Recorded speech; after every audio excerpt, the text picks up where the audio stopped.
On en vient maintenant au dossier d'actualité de ce 64 minutes pandémie. Est-ce que c'est la panique en Europe? Deux points de vue, deux experts. Laurent Toubiana, vous êtes chercheur épidémiologiste à l'INSERM, Institut national de la santé et de la recherche médicale en France. Bonsoir. Bonjour. Et avec nous depuis Genève, Antoine Flao. Bonsoir à vous aussi, épidémiologiste également, professeur de santé publique à l'Université de Genève. Vous dirigez l'Institut de santé globale. C'est le combat du moment C'est le combat du moment entre les alarmistes qui mettent en garde contre la deuxième vague et les rassuristes qui jurent que la menace n'existe pas. Antoine Flao, vous parleriez, vous, d'une seconde vague ?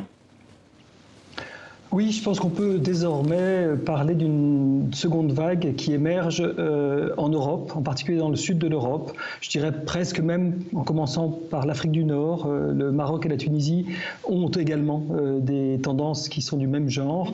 En Espagne, c'est assez clair, mais en France, par exemple, on est aujourd'hui à une mortalité par Covid qui est du niveau de celle du 15 mars dernier, au début du confinement. La France, on va y revenir dans un instant, mais je vous pose la même question. Est-ce que pour vous, il y a une seconde vague sur l'Europe qui démarre ?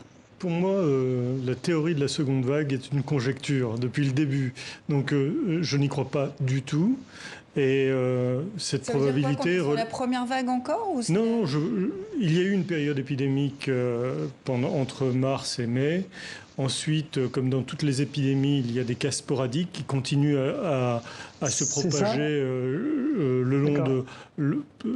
au cours du temps, trouver de nouveaux cas, et puis ça se terminera tout à fait normalement, comme toutes les épidémies. Il n'y a pas d'épidémie connue qui fasse de seconde vague. Monsieur Flao, c'est votre travail justement d'essayer de modéliser tout ça. Est-ce qu'effectivement on peut imaginer que cette pandémie se termine d'elle-même ? Ah oui, je pense que cette pandémie va se terminer d'elle-même, mais je ne sais pas quand.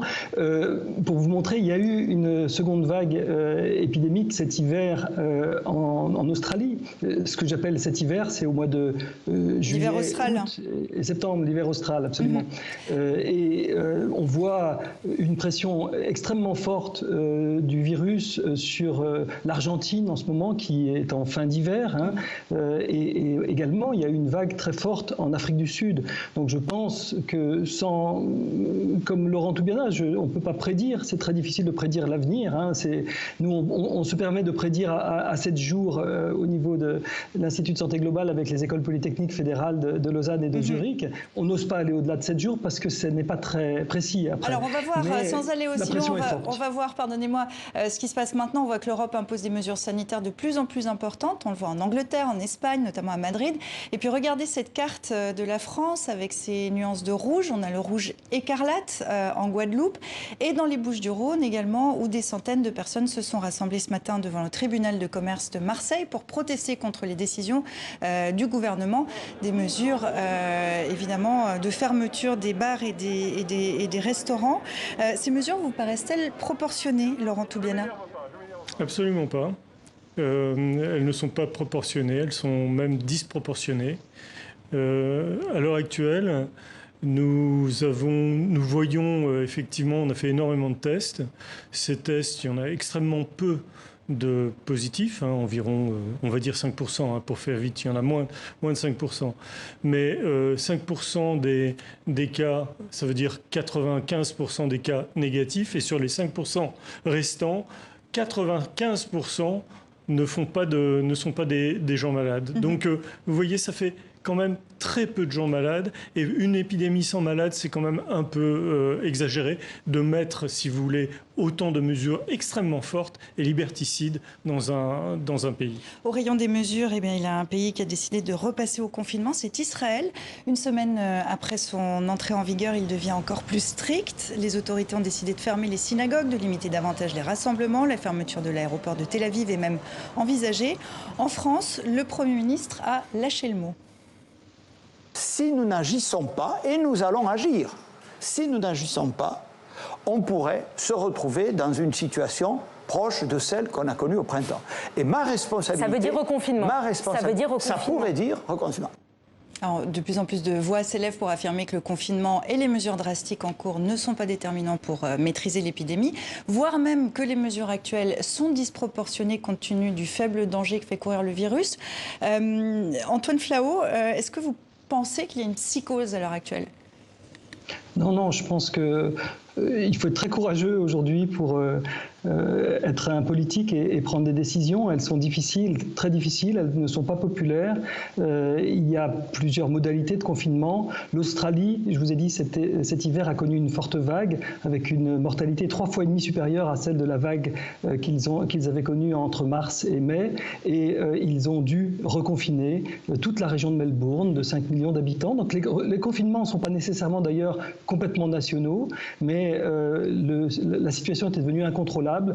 Vous avez dit tout à fait qu'Israël a également reconfiné. Vous avez même la Suède, qui est extrêmement libérale, a dit aujourd'hui qu'elle pensait qu'elle allait devoir faire des confinements localisés. Je pense que si la situation est incontrôlable, et elle peut le devenir parce que le virus, encore une fois, a une force et une pression très, très dense. Vous savez, en ce moment à Marseille, les hôpitaux sont remplis en réanimation. Ils ne sont pas très très très loin de la saturation. Le confinement, il n'a qu'un seul objectif, c'est de permettre au système de santé de survivre à cette vague épidémique lorsqu'elle encombre trop les hôpitaux. Alors vous avez, Monsieur Toubiana, signé la tribune Arrêtons de gouverner par la peur, donc on voit que vous êtes plutôt en contradiction. On va voir un autre exemple, apparemment à contre-courant. Là aussi, on retrouve à Bruxelles notre correspondant, Paul Germain. La Belgique va vers un assouplissement d'une série de mesures, notamment ce qui concerne le masque. Eh bien Sylvia, la Belgique avait rendu obligatoire le port du masque en extérieur dans des grandes villes comme Bruxelles, une décision qui avait été prise en août dernier et cette obligation vient d'être levée. Alors ça peut paraître paradoxal parce que les chiffres de contamination en Belgique sont en hausse, mais vous le savez, les Belges comme moi ne sont pas sots. En fait, les autorités nationales ont constaté qu'il y avait une perte d'adhésion de la population à des mesures relativement strictes. Alors Sophie Wilmès, la première ministre, s'est dit que finalement, il valait peut-être mieux que 80% de la population respecte des mesures assouplies plutôt que d'imposer des mesures très strictes qui ne seraient respectées que par 30% des citoyens. Le seul problème, c'est que cet assouplissement s'accompagne d'un flot de détails totalement incompréhensibles par les Belges. Et pour ne rien arranger, Sophie Wilmès vient d'annoncer ce matin devant le Parlement qu'il pourrait y avoir dans les jours prochains un durcissement des mesures. Autrement dit, un durcissement des mesures pourrait intervenir avant même l'assouplissement qui devait entrer en vigueur le 1er octobre prochain. Vous me suivez toujours? Les Belges non plus. Alors Sylvia, je le mets ou je le mets pas? Je vous pose la question de Paul, on le met ou pas le masque? Le masque, si ça lui fait plaisir, il peut le mettre, mais à dire vrai, les seules personnes à protéger, ce sont les personnes à risque. Les personnes, et on les connaît, on peut les identifier. C'est ça qu'il faudrait faire. Pas appliquer à toute une population des mesures complètement démesurées, justement, et extrêmement dures à supporter.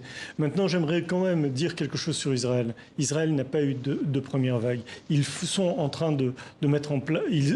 leur première vague, c'est maintenant. Mais il y a une chose à remarquer, c'est qu'ils n'ont pas de morts. Et s'ils confinent à l'heure actuelle, c'est probablement que nous sommes en période de fête en Israël et qu'ils n'ont pas envie de prendre de risques. Ils mettent en place un principe de précaution et c'est ça qu'il faut comprendre. On va s'intéresser à la Suède que vous évoquiez tout à l'heure, Antoine Flau. On a vu que lors de la première vague, les chiffres de contamination et de décès étaient supérieurs à ceux des voisins. Elle est pour l'heure épargnée par cette hausse des cas qui touche l'Europe depuis l'été. Le point avec Lou Bureau. Dans les rues de Stockholm, pas de confinement ni de fermeture des bars ou des restaurants. Le masque n'est pas obligatoire. Ici, les mesures sont toujours restées les mêmes. Les Suédois s'en tiennent au respect de la distanciation sociale. Vous pouvez vivre de manière normale en étant libre d'aller faire ce que vous voulez, mais avec certaines restrictions. Un choix qui fait figure d'exception en Europe et qui n'est pas sans soulever le débat. Le pays a connu au début de l'épidémie des chiffres nettement plus élevés que ses voisins scandinaves. 90 000 contaminations au Covid-19 et plus de 5 000 décès. Mais après plusieurs mois et la baisse du nombre de cas, les autorités sanitaires se disent satisfaites. Nous avons une bonne situation car nous pensons que la population suédoise adhère bien aux recommandations. Mais bien sûr, nous ne sommes qu'au 8e mois de cette pandémie et c'est toujours difficile de savoir si cela est durable ou non. Alors le modèle suédois est-il fiable? Difficile de le savoir. La comparaison avec d'autres pays européens semble en tout cas limitée. La Suède dispose de caractéristiques spécifiques, une densité de population faible dans un large territoire. Et si les derniers résultats sont encourageants, les autorités restent prudentes. Rien ne permet d'affirmer avec certitude que l'épidémie ne repartira pas à la hausse. Alors on le voit ici même ce soir, il y a de profondes divergences entre les scientifiques, les membres de la communauté scientifique, à tel point que les populations ont l'impression que vous dites tout et son contraire. Vous plaidez coupable ? Je ne plaide absolument pas coupable, ni moi, ni les 200 chercheurs qui ont signé la tribune. Et je remercie la Suède. Au moins, nous avons un pays qui nous a donné l'exemple que le confinement ne servait à rien, puisque leurs résultats sont exactement les mêmes que la France. Antoine Flau, vraiment d'un mot, est-ce que vous plaidez coupable? D'un mot. Coupable de quoi? Coupable de ne jamais être d'accord les uns avec les autres. Non, mais c'est bien de ne pas être d'accord. Oui, le débat scientifique, c'est un débat qui est peut-être malheureusement pour certains, mais c'est au contraire l'essence du débat scientifique et d'être un débat contradictoire. Et on est ravis de l'avoir eu sur TV5 Monde avec vous. Un peu rapidement, on n'a malheureusement plus le temps. Oui, on aura l'occasion d'en reparler sur TV5 Monde. On va y revenir. Il faut laisser un peu le temps aux chercheurs d'expliquer leurs idées, si vous voulez qu'on puisse écoutez, allez-y.